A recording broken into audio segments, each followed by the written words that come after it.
Hello, hello. Where's everyone from this morning? Anybody new? I see a few familiar faces. I have Julie. I don't think you were in my class yesterday. Hi, Julie. Where are you from, Julie?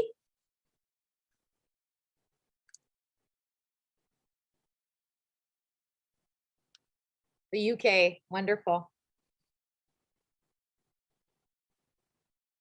Oh, you were? Okay, okay.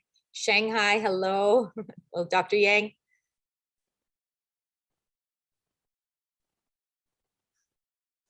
All right, let's see if I can change the gallery. Ah, there we go. Now I can see everybody. Terapad, hello. Hello again, Claudia. Rachel, hello. Monica, Katya. Velen and Peter's here. Rosarin, very nice. Where are you all from, Casey? We have Spain, Thailand, Shanghai, UK. Where else is everyone from? Lots of UK, France. Bonjour. Je parle un petit peu de français.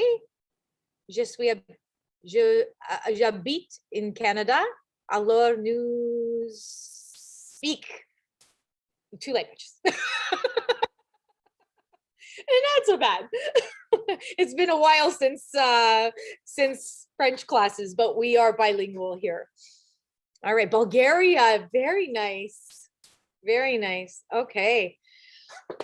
What an amazing day yesterday. You guys must have had who slept like a baby last night? It was anybody have private lessons yesterday? Nope. All right. Anybody tried to sing after all the webinars? No. Do we have anybody here? Hello, Juan. Do we have anybody here from Canada or the US? Tiana, are you in the US? No. Monica. Where's Monica from? Monica's from Spain. Hola. I could say that. All right. All right, so today is the meat and potatoes day. I love this day. I don't know if you guys know that expression, but the meat and potatoes are basically the entree, the big information. So we're going to go through complete vocal compass and the way it works. Now, I have been spending all the time learning from everybody else, and it's so amazing that what I'm going to be teaching you really is very relative to all the other workshops and webinars that you've actually seen this weekend.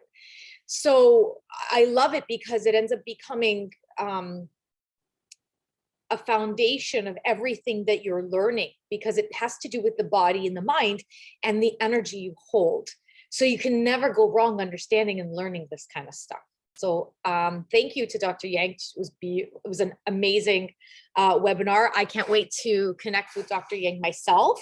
I'd love to work with her and maybe do a colleague thing, because it was unbelievable. I was mind blown, just as you guys all were.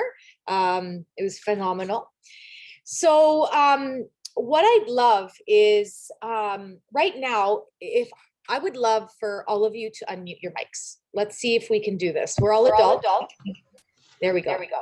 I know we're going to get some double talk here, but that's okay. All right. So what I want to do is have a conversation. Who here studies energy healing, holistic healing, naturopathic healing? Anybody? Yoga? Me. You, Terapat? Yeah. Yes. Yeah, Zofia, we just introduced you. She's got it. She's gonna brace it now. Yes. Good. We have Katya and Alicia just joined us. Alicia, where are you from? And Maria, I don't know if Maria is from Barcelona. That's right. Great.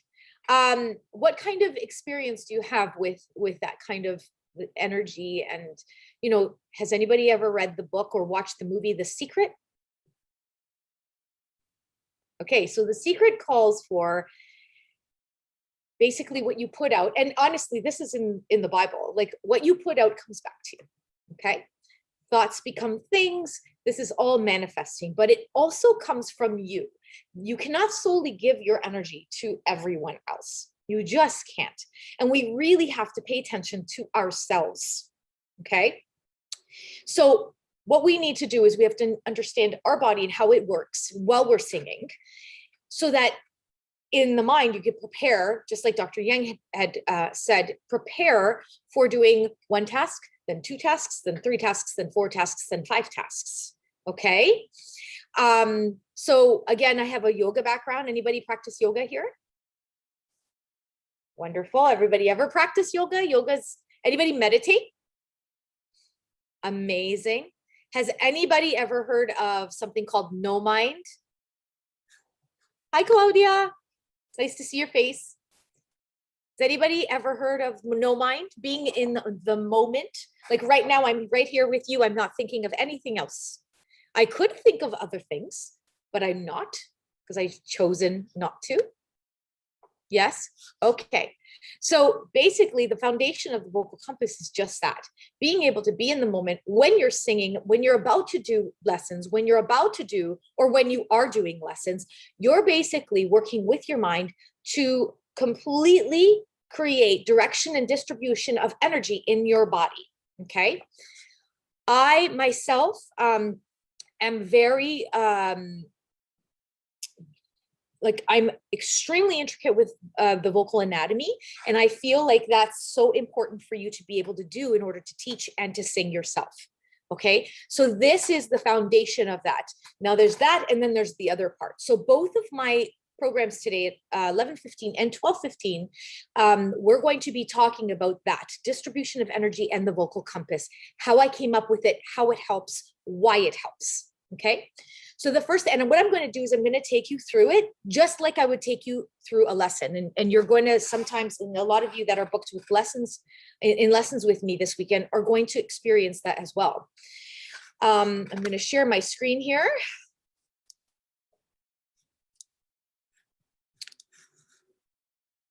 And I'm in the right, here we go. Perfect. Okay, so everybody can see that, Vocal Compass 2.0, this is what we're going to go for today. When somebody comes into my room, into my lesson room, the first thing I do is I try to get to know them. That's why I like to get to know you. I can kind of see your energy, and you're taking a picture of me. And it's all good. But I'm extremely aware of what we're doing, what you're doing, where you're at. I explained this yesterday.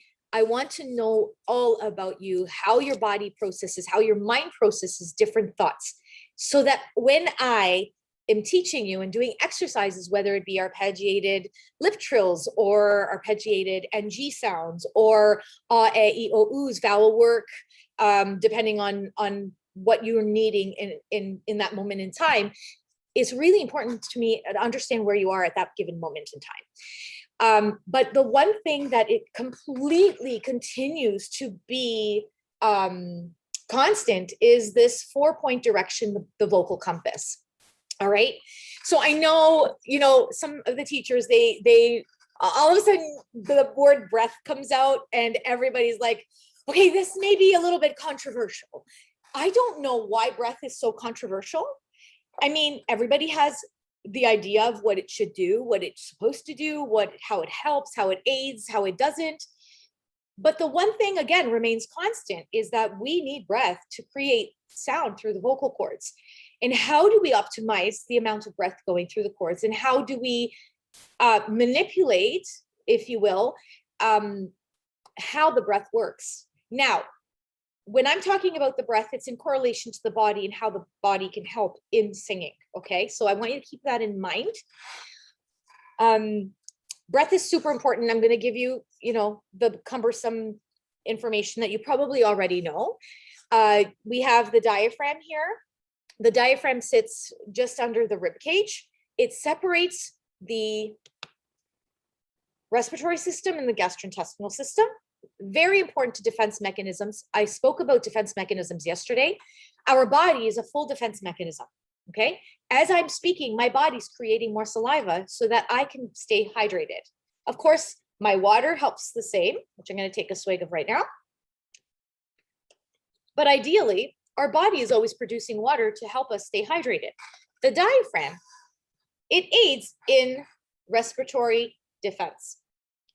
When you're jumping into a pool of water, what happens if we take a look at, if we take a look at the lower left picture here on the right, on the left, the red one, when we breathe in, the diaphragm, it de-escalates. So it comes down into the body, okay? Because the lungs are expanding. We fill the lungs in from the bottom up. And then when we breathe out, the lungs decrease the amount of volume of air that we go into. Now, I have studied a lot of breathing techniques, more so in relation to coaching, like the life coaching, because anxiety, high levels of cortisol can be relaxed with the amount of air that we produce in our body, or the lack of air that we produce in our body. So I did study something, and you guys should look into this. It's very cool. I'm not an advocate of their program. I shouldn't say I'm not an advocate of their program. I am an advocate of the program, but I'm not affiliated with their program. So I don't make anything. I don't teach it. I basically, it's just the knowledge that I gained through taking the courses. It's called Buteyko breathing. And basically what that is the art or the essence of being able to take a breath in, holding the breath, exhaling. This is what we call the control pause. When I stop exhaling, the amount of time between the exhalation stop and the inhalation start, okay? That pause can aid in asthma, can aid in diaphragmatic strength, can aid in vocal cord strength, can aid in hormone level strength. Basically what it does is it increases the longer the control stops. So again, I'm going to say it's inhale, exhale, stop. The amount of time I take in order for me to continue before I breathe in, which I think I've gotten to about 27 seconds, increases the amount of carbon dioxide, not to be mistaken with carbon monoxide, the carbon dioxide in our bloodstreams that allow our bodies to heal, okay? It's a huge hormonal thing. It's a chemical balance, a chemical thing in our bodies, and it has to do with the brain, and I'm sure Dr. Yang knows all about this. So basically, the diaphragm has a lot to do with that. So when we inhale, so everybody take an inhale. I think I did this yesterday, but we're going to do it again. I want you to pretend that you're going to jump into a pool of water. Whether it be a pool or an ocean or a lake. We have lakes here. We don't have oceans unless you're on the East and West Coast. I am not. I'm around 5 lakes. So inhale. Everybody hold their breath. You obviously feel the contraction of the diaphragm, but I'm still holding as I'm speaking. And what that's doing is that's regulating the air that's going through my vocal cords. So it's creating an evenness. Okay. Now what happens is the larynx becomes very restful, like it just sits at rest. So you inhale, you engage, hold that breath. What happens is the energy, remember this is all about direction. Breath is the first component. The energy creates a south motion, a down motion, if you will. It's very similar to grounding in yoga or in holistics or in energy healing. Grounding is super important. A lot of times we do it mentally. A lot of times when I finish my Reiki clients is I have them close their eyes and inhale. And as they exhale, I allow them to imagine roots of trees going through their feet. What that does is the grounding essence is basically allowing you to feel one with the earth and allowing your body to be very solidified, very calm. It calms and controls the hormones. Very helpful for middle-aged women, middle-aged men. All of that has to do with breath. In singing, when I have somebody come in and do some lip trills, or hitting that high note, what I ask somebody to do is ground their breath. Okay? So it has nothing to do with abdominal breathing or pushing or anything like that. It's simply grounding your body. That energy distribution stays low. Now, if you remember, I had said yesterday, okay, that every action has an opposite reaction. Do you guys remember that? All right. So when the larynx is in the position of rest, or so that the vocal cords can actually contract and decontract and retract at the same, like whenever, depending on the frequency we need. Obviously, I'm going to get to the vocal cords in a moment, but what we need to do is create this opposite action. If your body distribution, the energy distribution in your body is going low, you're going to have an opposite reaction of resonance. We'll get to that as well. Okay, so I just wanted to remind you of that. All right, let's go back to where I was here. Here we go. Now, to me, I like to explain it this way. Think of a sprinter. Okay, Summer Olympics, I think, are coming up. You're going to see a lot of runners and races. Think of yourself racing up against another person.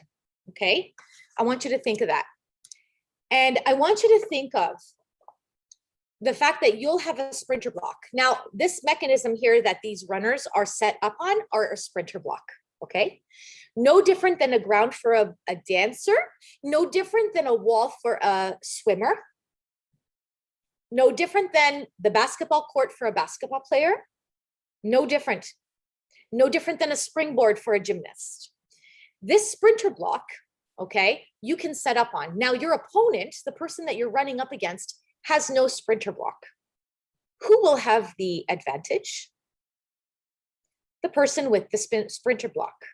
Now, the beautiful thing is we all have diaphragms. We all have that breath mechanism that allows us to defend and help us and aid us in that distribution of energy.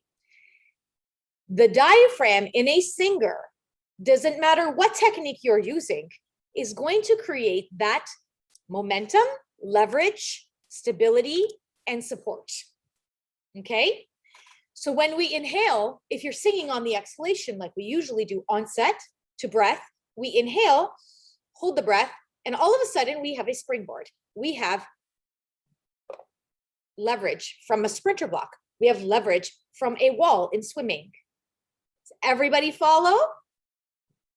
Good. This is all physics, okay?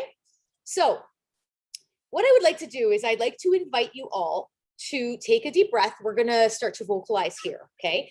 I want you to take a deep breath, and we're going to bring our awareness to the diaphragm. I don't want you to belly breathe. I don't want you to take a deep inhale. I want you to breathe as neutral as possible, okay? So we're going to take a breath. We're going to contract the diaphragm. So we're going to hold our breath. I'm going to call it hold our breath. So everybody holding their breath. And now we're going to create the sound S.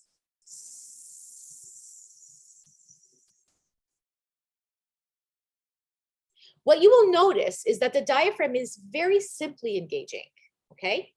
Now we're going to do the same thing, but we're going to do a hard Z or Z, whatever you say. In Canada, we say Z or maybe Z. I'm not sure, but I use both.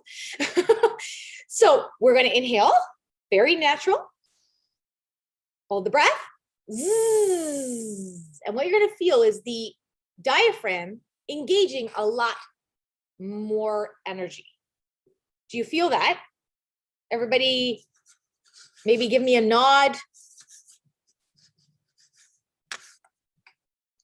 Yes, y'all feel that? Okay, what is the difference? The difference is that we've created an obstacle.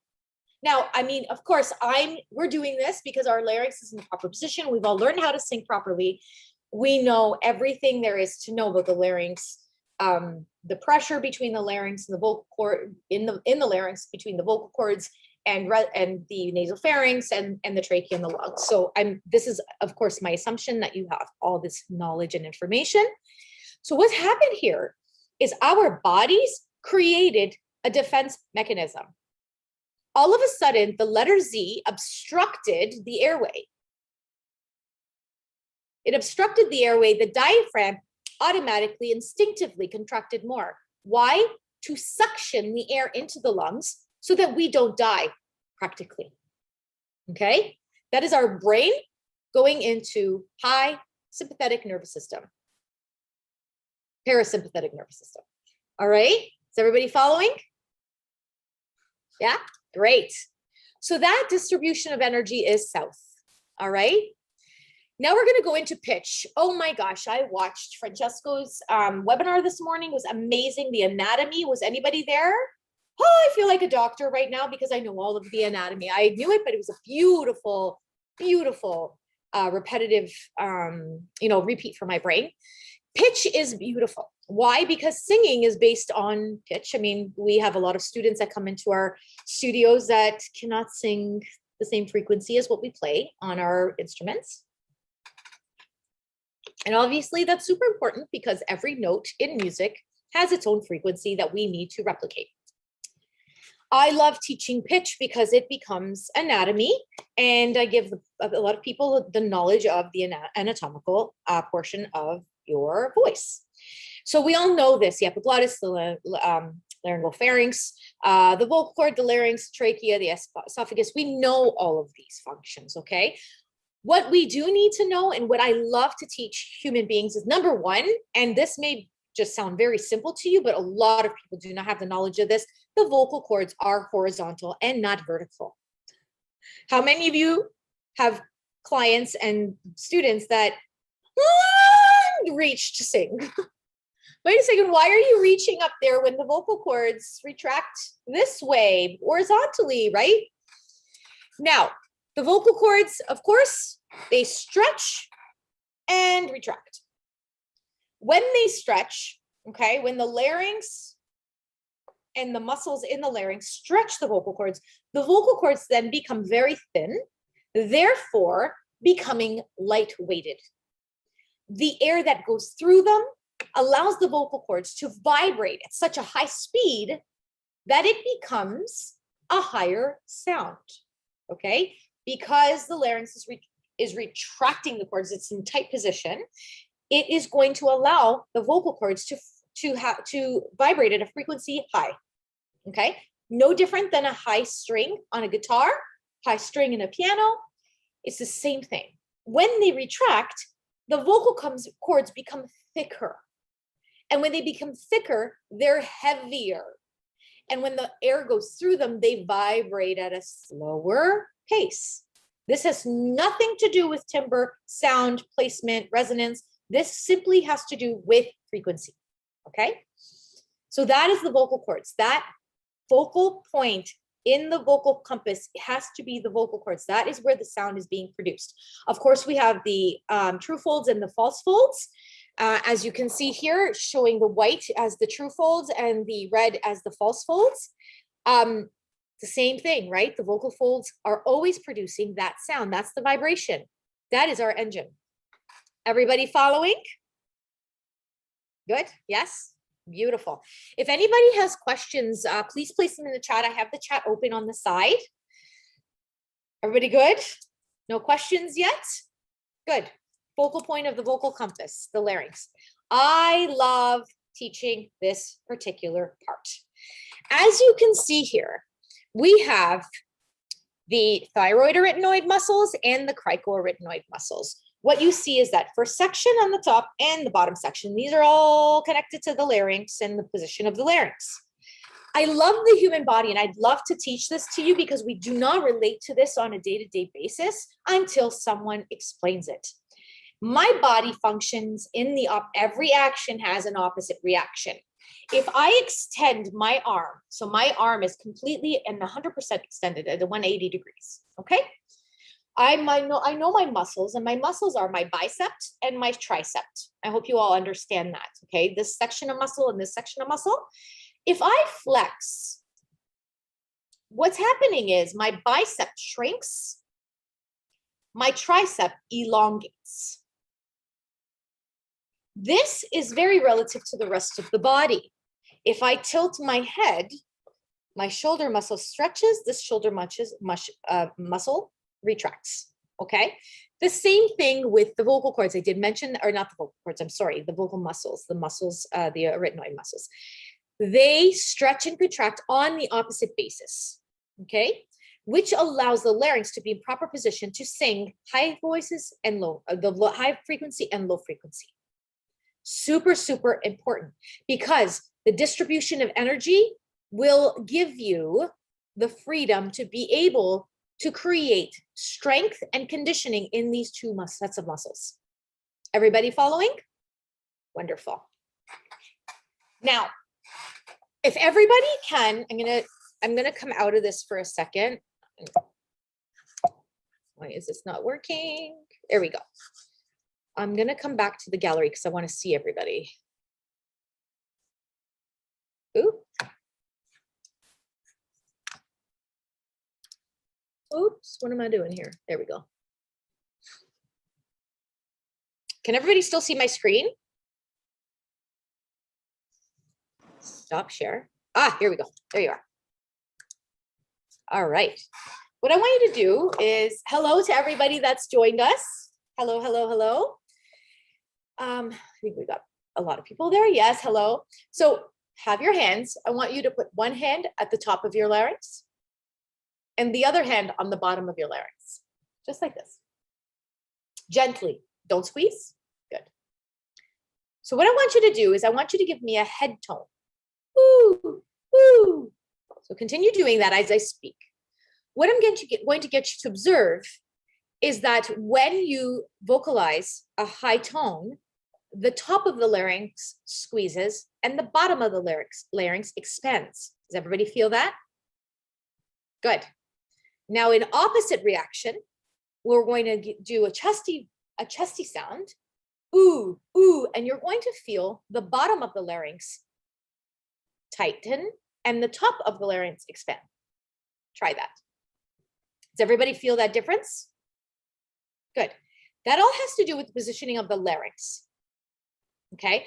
This is what we're strengthening when we're doing exercises in singing lessons. Super important to understand that we're stretching and releasing. We're doing the opposite contractions of these two muscles. When people flip, it's the larynx that creates that flip. Okay. But it's ultimately the strength of these two muscles when they're completely detracting and retracting in the opposite direction that are going to create the strength and to be able to sing from ah all the way up without anything getting in the way or any type of crack or any type of flipping. Flipping is obviously a good thing in pop as well. It is a dynamic and we love to use it. I don't get rid of it in my students, but they also have to know how to do it without flipping. Okay. Just gives a whole other, a lot of other, just more knowledge, right? Okay, so let's go back to my presentation here. All right, so that is pitch, that's the focal point. We're gonna go into resonance here. I'm gonna just leave this here because I wanna use my pointer. Resonance is basically the vibration of sound in any given space. We know that sound is matter. Being able to resonate where you want to resonate in relation to the larynx and its position is super, super important, okay? I myself do not like a nasal sound unless you're manipulating into a character sound, okay? So, for instance, if you're singing a song from Wicked and you're emulating Glenda, popular, you're going to be popular, you're going to sing in nasality. Theatrics, you're going to manipulate your sound. That is going to be done with the larynx and the muscles in the nase. Yes, you got it. So what happens is, what we want to do is we want to be able to resonate in all sounds. We know we have occipital chambers in the nasal pharynx that we can create sound in, but ultimately, and we're just talking energy and distribution of energy and sound, right? So what we want is we want more space, more sound. Obviously, it's acoustics, and I'm sure somebody's doing an amazing. I think we do have somebody doing acoustics this weekend. So it is important to be able to stretch all of the space to create as much sound as possible or as little sound as possible, depending on what you're singing. So resonance as you know, and I'm going to particularly speak of the distribution of energy, is the lifted energy. So you have the dropped energy and the lifted energy. You have breath, resonance. The focal point is in the middle. Okay. Resonance is super, super simple to understand, but so intricate to understand because there's so much anatomy involved in it. But ultimately, the foundation of it is make more space to create more sound. And the energy distribution is north, lifting. Same thing as I said yesterday, when we're in yoga, we're rooting to rise, being able to engage lower in order to rise into that sound, okay? There's not one without the other. A lot of you have probably had students that come in and sing everything with the larynx completely lifted, and no, there's no energy balance. Remember this, the vocal compass is all about balance. Well, when you're singing all up the top, there's no balance. Your body is going to have to manipulate and find some way of compensation. That can be detrimental. I mean, you can condition your body to do that, but there is going to be repercussions. So when we're talking about north energy distribution and south energy distribution, if you really think about it, if there's so many intricate muscles, the larynx, particularly in the larynx, if you create an energy pull up into resonance and an energy pull down into breath, what you're doing is ultimately allowing this space to be completely free and be able to be conditioned. Does everybody follow that? Okay? Because what it does is it removes all the tension. So now when you go and study modern voice and STL and speech level singing and anything, all of a sudden with this separation of energy, you have complete freedom to do what you do and what you please, including with your students. I don't care what genre you're teaching. If you're teaching opera, if you're teaching jazz, if you're teaching gospel, R&B, class, everything. The truth is that the fact is that you need to have created complete freedom in this focal point area. And how do you do that? With a distribution of energy through resonance and breath support and grounding. Okay, super, super important. Now, any questions thus far? Any questions? Nope. Anybody? You can go ahead and put it in the chat if you have any questions. I'll continue. So that distribution of energy up top is resonance. It's north. Okay, perfect. Now, I just spoke about this. Being able to pull apart is going to give you a beautiful, beautiful freedom in that space where you need to learn how to sing properly. All right. Oh, this is one of my favorite subjects to teach. We have about 10 minutes, so I think I'll probably take the full 10 minutes. I will take questions at the end. Super important to be able to ask questions. And I know everybody's kind of camera shy and shy about asking questions, but I am so into, that reciprocating of in conversation and communication. So think about them now. Articulation. Articulation is my east and west, the horizontal plane of the voice. Okay. So as we see here, we've got the front of the mouth and the back of the mouth when we open and close. The tongue is in the middle, that pesky tongue. All right.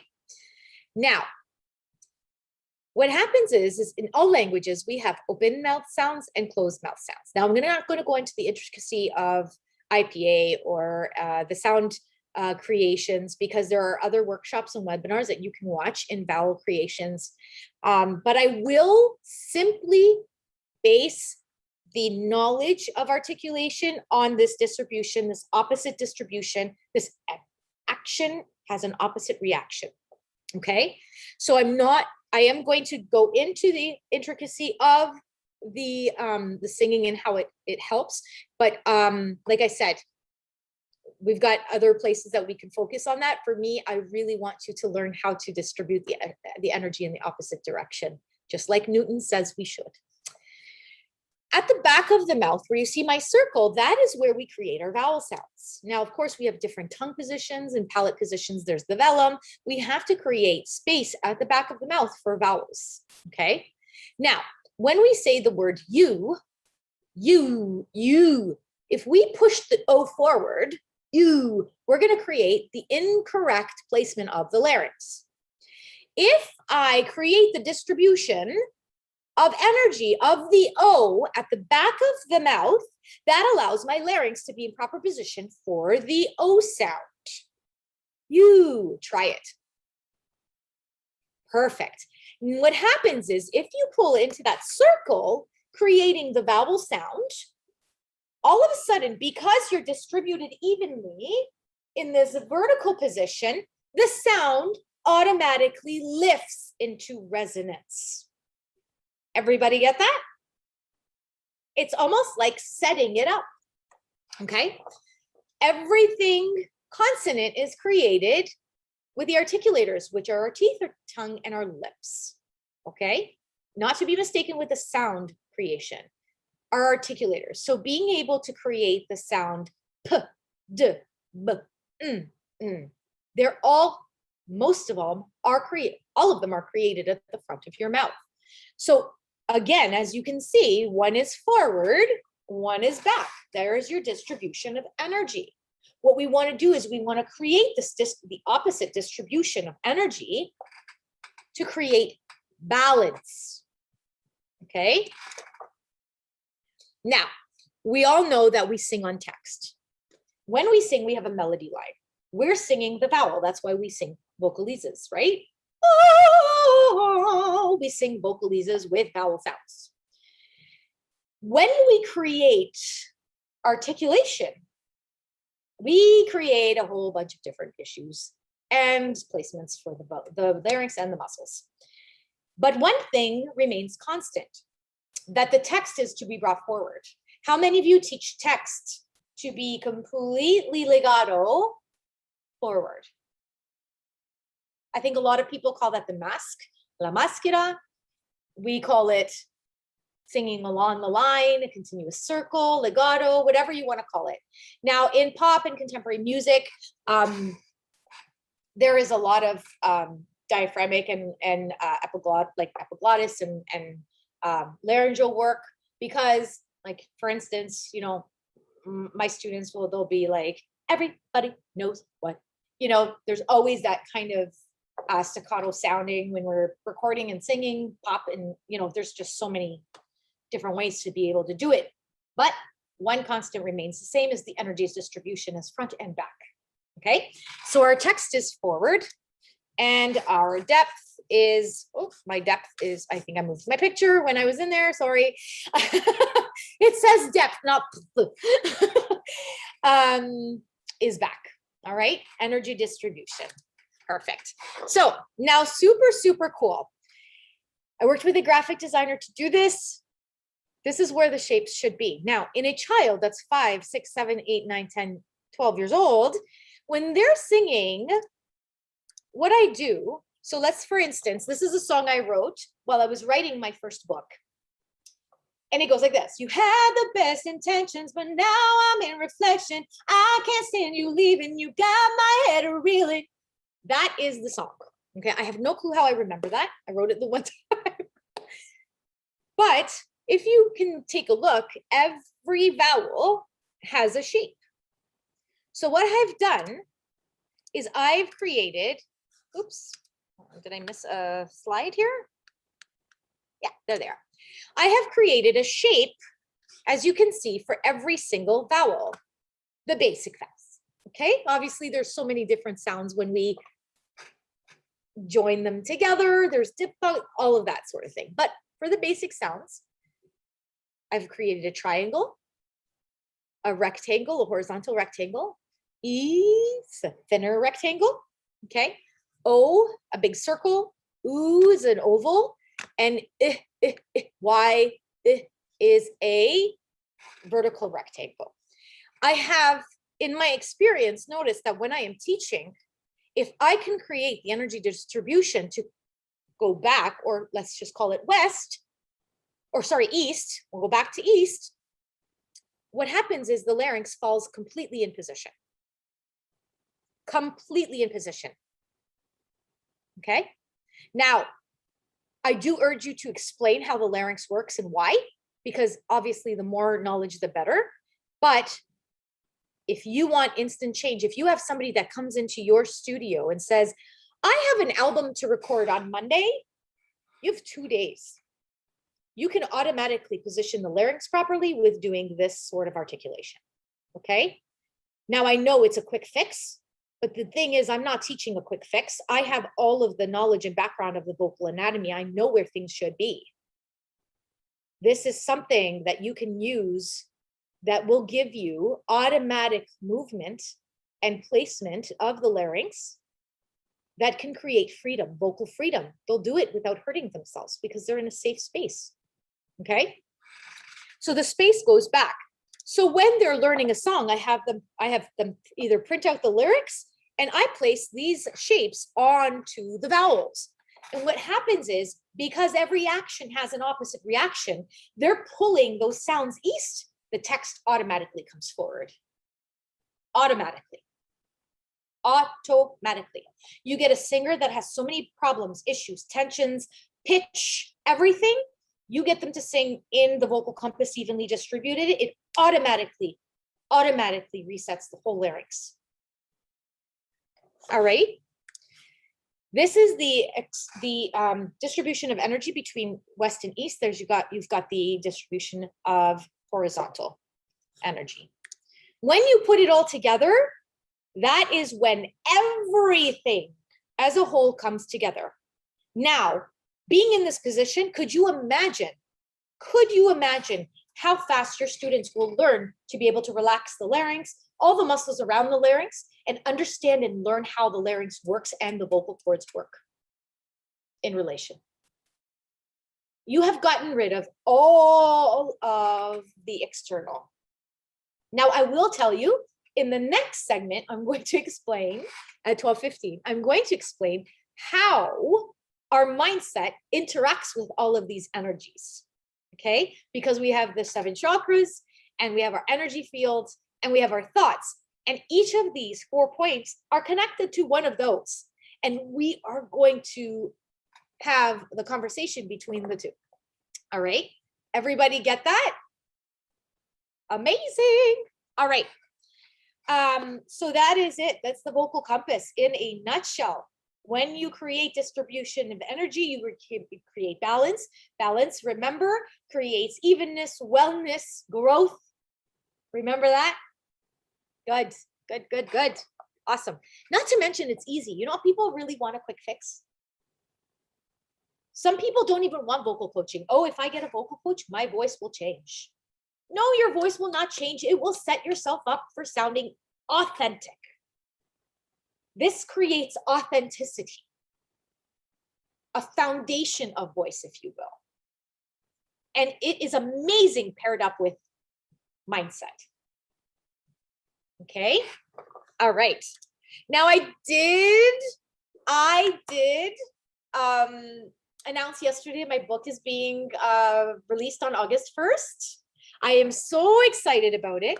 You can pre-order. My website is actually being done as we speak right now because we had some issues yesterday with purchasing pre-orders internationally. I didn't even actually think that far. I do have PayPal. If you would like to pre-register or pre-order the Vocal Compass and be one of the first ones to get it. I do have about 6 copies left. They're right behind me, as I don't know if you can see them. That is the old book. The new one has the mindset and everything in together. Some people have purchased both. Thank you. It is so exciting. Please, please, please follow me on social medias. I am at Teresa Nocita. I thought I had it here somewhere, but at Teresa Nocita. If you see Teresa Cirillo, that is my previous surname as I'm going through a divorce. I am Teresa Nocita. I was born that way, or as Andres would say, Teresita Nocita, which I love. I think that's going to be my European name. All right, thevocalcompass.com. You can take a look at that. Or you can email me at thevocalcompass@gmail.com. Oh, there we go. Okay, no, that's not it. I did create a slide, but we're just going to stop sharing because I can always let you know that here. All right, I think I have a few minutes to take questions. Anybody? There's a lot of information.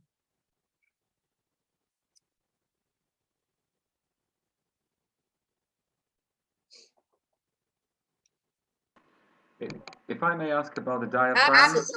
Absolutely. It's about the diaphragm, right? There are some approaches that say that while you exhale, the diaphragm is really disengaged, and it's really engaged much more when you take a deep breath. So, how would you relate to that? Is it not like other muscles around the tummy that contract and press the air out? Do we really have so much conscious control over the diaphragm?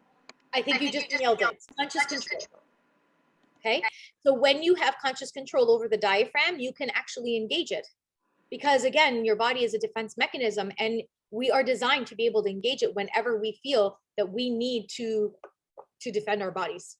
Okay, so we can have conscious control of the diaphragm. It can be completely disengaged when you exhale and when you inhale. My diaphragm can be unengaged when I inhale and exhale. I'm feeling it right now, right? So I think conscious control of the diaphragm is super important. And also there has to be intention. What is the intention of engaging the diaphragm? Do you have intention of, like I can intentionally sing something slow. You are so beautiful. Not even engaging my vocal, my diaphragm. I don't need it right now. You know what I mean? That's why they call it support.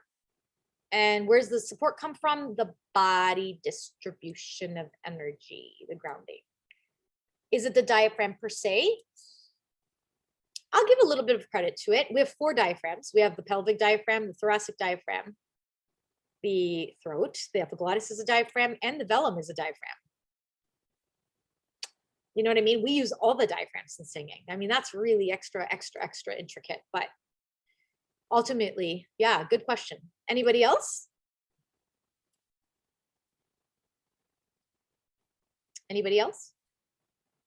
Now, I know a lot of you have signed up for singing for a private lesson with me on Sunday. Anybody tomorrow or today and Sunday? Anybody else? Is anybody, can you put your hand up if you're booked in with me for a lesson? Awesome. Great.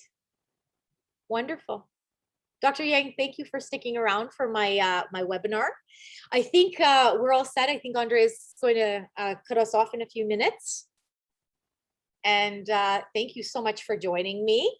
Again, let me know if there's anything I can clarify for you. Please connect with me. I'm here for you for the whole weekend. And I'd be more than happy to help and give any type of critique or information. Oh, you're welcome. Thank you for coming. Thank you for coming. Please connect with me. Message me. Tell me you were in my webinars. Give me feedback. I love constructive criticism. Please tell me what I can improve or what I can't. What's great. Thank you, everybody. Thank you very much. Thank you.